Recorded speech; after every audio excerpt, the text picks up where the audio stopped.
you want to jump into the ratings now and just talk about it? We should, but yeah. So essentially the reason why there's no cocktail section is because this product is designed to be consumed neat.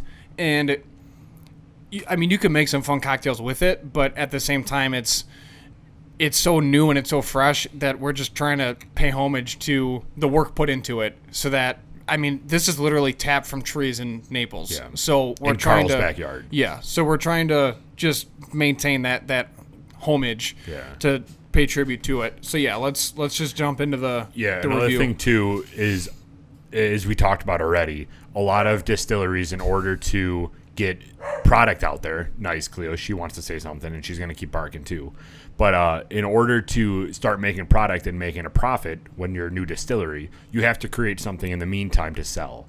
Most distilleries go to vodka, and he openly said, vodka is not my thing. I don't want to do vodka. I don't want to be another distillery. So let's make something completely different and start selling that. So that's where this thought process came from to make this. Yeah. Let me check on Cleo quick.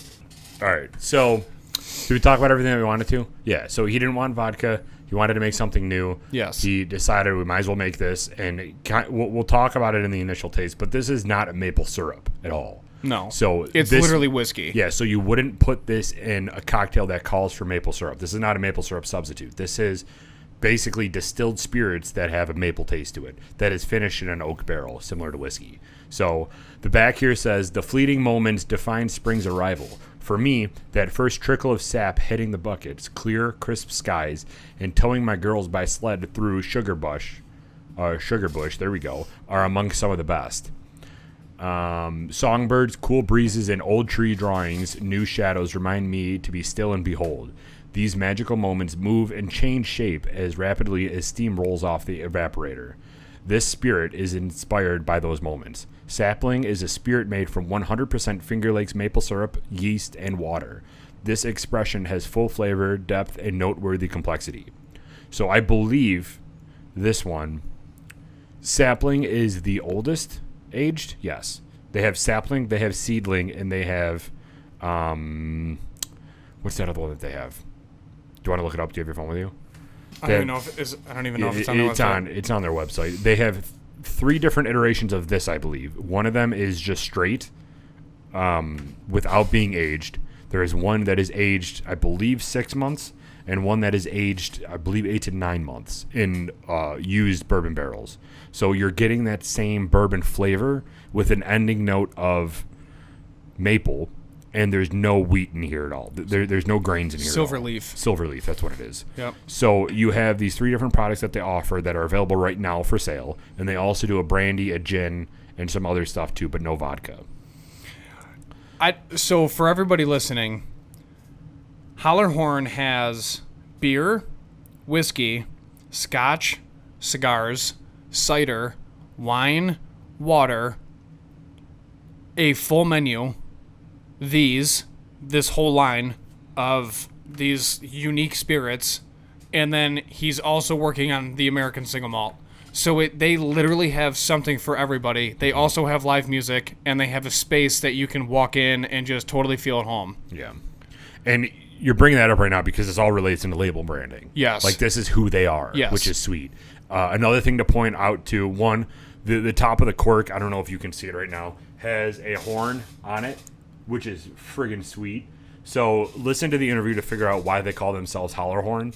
And then also, too, all of their designs, I believe, were drawn by his wife. They are. So if you go into the distillery as well, there is this huge mural, beautiful mural, that she drew with pencil. Graphite. Like, come on. Graphite, yeah. So, which is just like the inside of like, pencils. what are you doing? Right. Like, that is so awesome. They both went to art school. They both were teachers. And then it's just insane. Yeah. Their artistic ability is through the roof. Yeah. So for me, with everything considered, with the drawings being hand-drawn basically, with the top of this, with the name of Hollerhorn, with their history, everything, dude, you got to give this an A++++. I agree. I'm going to write it down. All right, A++++. So nose. What are you getting on the nose for this?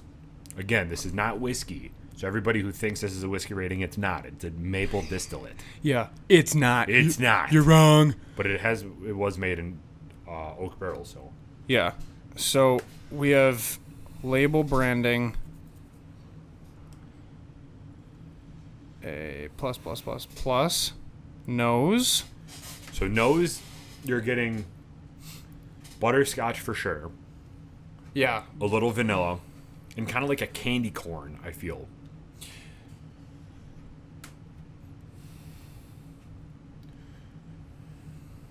I'm not getting any maple on the nose. No, I'm not. Which is what I like about this. Because you would think that it being a maple distillate, it would be overbearing. But it's not. Yeah, so honey It's not. and then butterscotch. Honey, butterscotch. And for the rating, I'm going to go A++ as well. I like it. Jesus Christ. Initial taste. This is where you get a little bit of it, but not much. The initial taste you're still getting, at first, a blast of vanilla. And it's a smooth, yet still slightly overpowering vanilla. Mm-hmm. But it's good. Yeah. And then you get the butterscotch at the end of the initial taste. And it flirts with the beginning of the ending note. Yeah. So initial taste, I would give this an A++. Yep. You get a little bit of a burn. It's a very, very high hug. Mm-hmm. But yeah, it kind of stays in your mouth. It doesn't even go to your throat. not at all. Yeah. The highest hug. And then it kind of trickles and pops down your throat. And it's just... It's so unique. I mean, it's not like anything else. So, and it's not super oily either, as you can tell. Yeah. So for the ending note, though, I'm picking up that's where your maple's coming in. But again, it's not an overbearing maple. The maple portion of this is diluted, I feel like, in a good way. Because I don't know if I would... Like, can you imagine if this was similar to a screwball, where it was like a liquid, thick...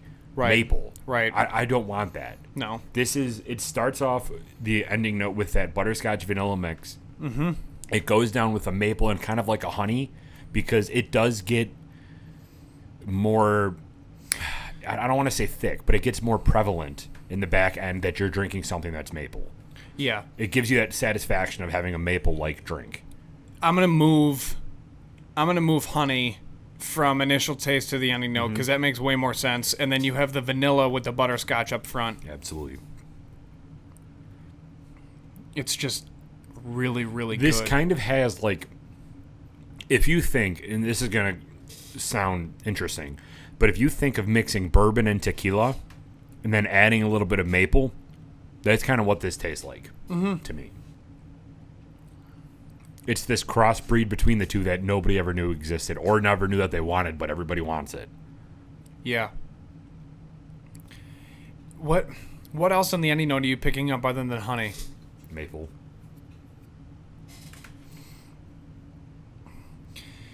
I was getting it more in the initial taste for maple, but then having it, because like I said, it's right in between, so we'll just put it on ending note, because that's fine. It doesn't take away from anything. Kind of like cane sugar, too, yeah, on the end of it. Which is probably from the used oak barrels with the wood sugars. That plus it's maple syrup. Yeah. So you're going to have natural sugars in that. So we'll put sugar. Ending note rating, I'm going to go A++ as well. Mm-hmm. A++. And then for the final rating... I agree. We have... I'm obsessed with that. That's also going to be a t-shirt. Final rating.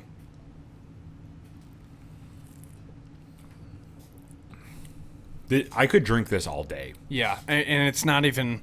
It has to be a certain temperature. I got to be in a certain mood. Like, no, this is a really good everyday drinker. That's a really good point, because bourbon you associate with cold temperatures. Yeah. This you can destroy like tequila, where it's a all-season, any time of day... Not any time of day. We're not alcoholics here.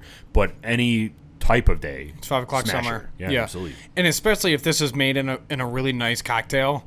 It's dangerous. Yeah. Very, very dangerous. Final rating. Give me that countdown. 3, 2, 1.